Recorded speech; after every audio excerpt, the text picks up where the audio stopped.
तो दोस्तों नमस्कार, मैं हूं अनिल और रेसलिंग सुपर धमाल में आपका स्वागत है। दोस्तों समर स्लैम 2025 खत्म हो चुका है और साथ साथ आज का मंडे नाइट रॉ भी, लेकिन 3 से 4 बड़ी खबरें हैं, इसलिए वीडियो के अंत तक बने रहें। और अगर आप चैनल पर नए हैं, सब्सक्राइब करने के बाद ऑल पर क्लिक करें क्योंकि ये फ्री है और यहाँ आपको हर प्रकार की रेसलिंग जगत से जुड़ी हुई तमाम जानकारी मिलती है और मिलती रहेंगी। इसलिए वीडियो को लाइक करें, शेयर करें, सब्सक्राइब करने के बाद ऑल पर क्लिक जरूर करें। तो सबसे पहले हम खबरों की शुरुआत करेंगे कैरियन क्रॉस और उनकी वाइफ स्कारलेट से। दोस्तों आपको बता दें कि WWE सुपरस्टार्स कैरियन क्रॉस और स्कारलेट के कॉन्ट्रैक्ट को लेकर अलग अलग तरह के सवाल सामने आ रहे हैं। फैंस चिल्ला चिल्ला कर उन्हें पुश देने की मांग कर रहे हैं और ये चीज महीनों से हो रही है। इसके बाद भी ट्रिपल एच अपना फैसला नहीं बदल रहे हैं। अब खबर यह आ रही है कि इन दोनों का कॉन्ट्रैक्ट जल्दी ही खत्म होने वाला है। दोस्तों फाइटफुल सिलेक्ट की रिपोर्ट के अनुसार कैरियन क्रॉस और स्कारलेट का WWE के साथ कॉन्ट्रैक्ट इस हफ्ते के अंत में खत्म हो रहा है। इन दोनों को अब तक नई डील ऑफर नहीं की गई है। ये एक तरह से संकेत दे रहा है कि ट्रिपल एच को पति पत्नी की इस जोड़ी को अपने साथ WWE में बनाए रखने में कोई इंटरेस्ट नहीं है। दूसरी ओर फैंस को ये टीम बेहद ही पसंद है और वो उन्हें बड़े लेवल पर देखना चाहते हैं। दोस्तों समरस्लैम 2025 के बाद भी ट्रिपल एच पोस्ट शो में नजर आए। इसी बीच फैंस चिल्ला चिल्लाकर वी वांट कैरियन क्रॉस के चैंट्स लगा रहे थे। द गेम ने ट्रिपल एच ने ये चीज पूरी तरह से इग्नोर करी और चैंट्स को वी वांट ब्रॉक समझकर जवाब दे दिया। अब ट्रिपल एच ने जानबूझकर ऐसा किया है या उनसे सही में गलती हुई है, ये किसी को पता नहीं है। लेकिन दोस्तों कैरियन क्रॉस और इनका जो है रॉ में नजर आना बनता है क्योंकि इनके कॉन्ट्रैक्ट खत्म होने में थोड़ा समय है, क्योंकि वो इस शो के लिए काम करते हैं। हालांकि समरस्लैम 2025 में सैमी ज़ेन के खिलाफ हारने के बाद कैरियन क्रॉस रॉ के एपिसोड में जो है नहीं आए। ये एक तरह से संकेत है कि शायद समरस्लैम 2025 उनका आखिरी शो था जिसमें कैरियन और स्कारलेट नजर आएंगे। ट्रिपल एच ने जे उसो को सिर्फ इस कारण से पूछ दिया था कि फैंस का सपोर्ट उनके पास है। कैरियन क्रॉस को भी दोस्तों फैंस का सपोर्ट मिल रहा है, लेकिन उनके साथ जे जैसा बर्ताव नहीं हो रहा है, जो एकदम अजीब बात है। तो दोस्तों क्या लगता है आपको, अपनी राय कमेंट बॉक्स में जरूर दें और चैनल पर नए हैं तो सब्सक्राइब करने के बाद ऑल पर क्लिक करें। तो कैरियन क्रॉस को क्या यहाँ पर पुश मिलना चाहिए या नहीं, अपनी राय जरूर दें। अब हम इसी के साथ दोस्तों बढ़ेंगे अपनी दूसरी खबर की ओर जो जुड़ी है जॉन सीना और बीस्ट ब्रॉक लेसनर से। तो दोस्तों आपको बता दें कि समरस्लैम 2025 जो है जॉन सीना के लिए ज्यादा खास नहीं रहा। कोडी रोड्स के खिलाफ उन्हें अपनी अनडिस्प्यूटेड WWE चैंपियनशिप गंवानी पड़ी। कोडी ने उनके 105 दिनों के टाइटल रन का अंत कर दिया। पिछले हफ्ते स्मैकडाउन के एपिसोड में सीना का फेस टर्न हुआ। कोडी के खिलाफ मैच में भी सीना ने फेस के रूप में काम किया। उन्होंने कोडी रोड्स को खुद टाइटल सौंपा और उनका हाथ ऊपर उठाकर सम्मान दिखाया। मजेदार चीज ये रही कि द बीस्ट ब्रॉक लेसनर ने अचानक 2 सालों के बाद वापसी करी और जॉन सीना को F5 लगा दिया। सभी के दिमाग में अब एक ही सवाल है कि जॉन सीना अगली बार कब टीवी पर अपनी उपस्थिति दर्ज करवाएंगे। अब WWE ने खुद इसका खुलासा भी कर दिया है। दोस्तों आपको बता दें कि कई लोगों को इस बात की उम्मीद थी कि समरस्लैम 2025 के बाद रॉ के एपिसोड में जॉन सीना आएंगे, लेकिन ऐसा नहीं हुआ। कंपनी ने जॉन सीना के बारे में अपडेट देकर फैंस को जरूर खुश कर दिया है। माइकल कॉल ने WWE रॉ में ये ऐलान किया कि जॉन सीना आने वाले 8 अगस्त को मॉन्ट्रियल के बेल सेंटर में होने वाले स्मैकडाउन के एपिसोड में मौजूद होंगे। सीना आएंगे तो फिर बवाल मचना तय है।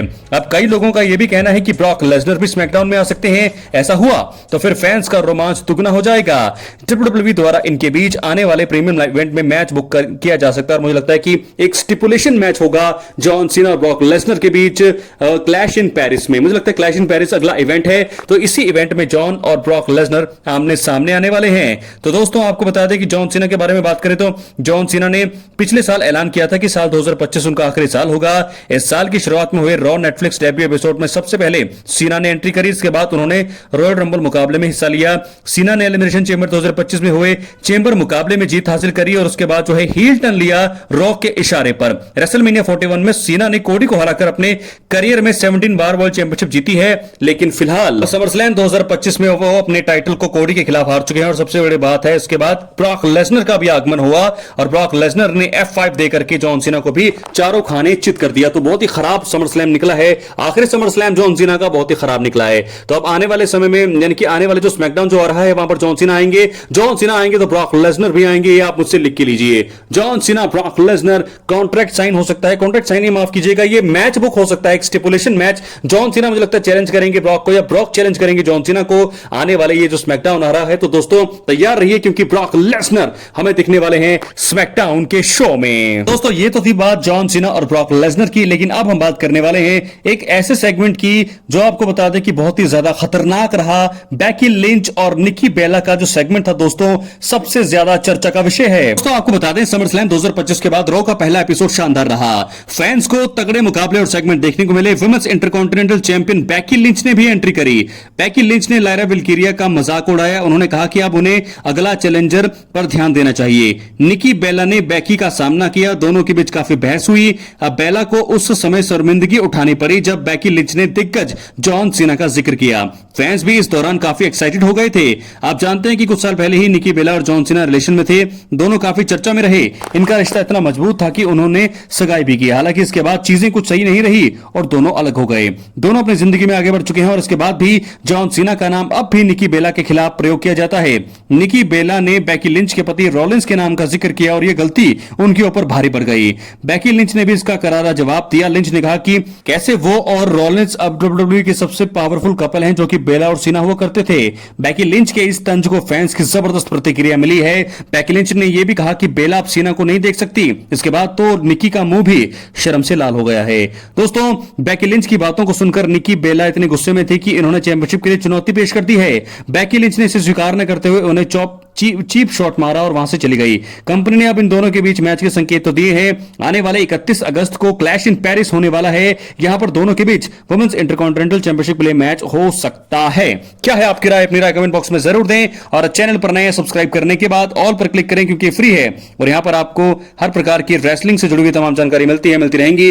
बेकी लिंच निकी बेला वुमेन्स इंटरकॉन्टिनेंटल चैंपियनशिप के लिए दोस्तों हम चाहेंगे निकी बेला को यहां पर पुश मिलना चाहिए। अब हम आखिर में बात करेंगे अपनी मेन इवेंट स्टोरी की जो जुड़ी है रोमन रेंस से। तो दोस्तों आपको बता दें रोमन रेंस के लिए समरस्लैम 2025 तो अच्छा रहा। नाइट 1 में उन्होंने जे ऊसो के साथ मिलकर ब्रॉन्सन रीड और ब्रॉन ब्रेकर को हराया। हालांकि उसके बाद चीजें सही नहीं रही। रॉ के पहले एपिसोड में रोमन रेंस के लिए चीजें बहुत खराब रही। सेथ रॉलिंस ने अपने साथियों के साथ मिलकर उनकी धज्जियां उड़ा दी। रेसलमेनिया 41 के बाद रोमन रेंस कुछ महीनों के लिए ब्रेक पर चले गए थे। रेंस ने कुछ हफ्ते पहले ही WWE में वापसी की है। अब उनकी वापसी ज्यादा समय तक शायद नहीं चल पाएगी। रोमन रेंस को दोबारा एक्शन में देखने के लिए फैंस को अब लंबा इंतजार करना पड़ सकता है। दोस्तों WWE रॉ में रॉलिंस और उनके साथियों ने CM पंक और LA नाइट का बुरा हाल किया। रोमन रेंस ने भी एंट्री करी। रोमन रेंस ने ब्रॉन ब्रेकर और ब्रॉन्सन रीड पर हमला किया। हालांकि रॉलिंस के एक स्टॉम्प ने मामला खराब कर दिया।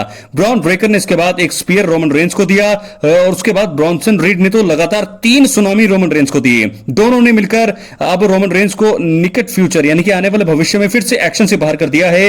रोमन रेंस का इस बार बहुत ही बुरा हाल हुआ है। अब यह मान लेना सुरक्षित होगा कि रोमन रेंस कुछ समय के लिए एक्शन से दूर रहने वाले हैं। रेसलमेनिया 41 में भी दोस्तों ऐसा ही हुआ था। रेसलमेनिया 41 में रोमन रेंस, CM पंक और रॉलिंस के बीच एक ट्रिपल थ्रेट मुकाबला था। वहां पर आपको बता दें कि रॉलिंस जो है पॉल हेमन ने CM पंक और रोमन को धोखा दिया, रॉलिंस से हाथ मिलाया। पॉल हेमन की वजह से ही रॉलिंस को जीत भी मिली। इसके बाद रॉ के एपिसोड में भी रॉलिंस ने ब्रॉन ब्रेकर के साथ मिलकर रोमन रेंस का बुरा हाल किया था। वहां उस समय ब्रॉन्सन रीड नहीं जुड़े थे और फिर उसके बाद हमने देखा लंबे समय तक एक्शन में रोमन रेंस नजर नहीं आए। रोमन रेंस के ऊपर एक बार फिर घातक हमला हुआ है तो इस बार तो है ब्रॉन्सन रीड ने उनके ऊपर सुनामी से कहर डाया। पिछली बार ब्रॉन ब्रेकर ने तो उनको दूर किया था और अब यहां पर ब्रॉन्सन रीड ने उन्हें दूर किया है। अब रेंज दोस्तों शायद महीनों बाद ही वापसी करेंगे। इस बात की पूरी संभावना मुझे तो यहां पर लग रही है। क्या है आपकी राय? अपनी राय कमेंट बॉक्स में जरूर दें और अगर आप चैनल पर नए सब्सक्राइब करने के बाद ऑल पर क्लिक करें क्योंकि फ्री है और यहां आपको हर प्रकार की रेसलिंग जगत से जुड़ी हुई तमाम जानकारी मिलती रहेंगी। इस वीडियो को लाइक करें, शेयर करें, सब्सक्राइब करें। मिलते हैं अगली वीडियो में। बहुत बहुत धन्यवाद।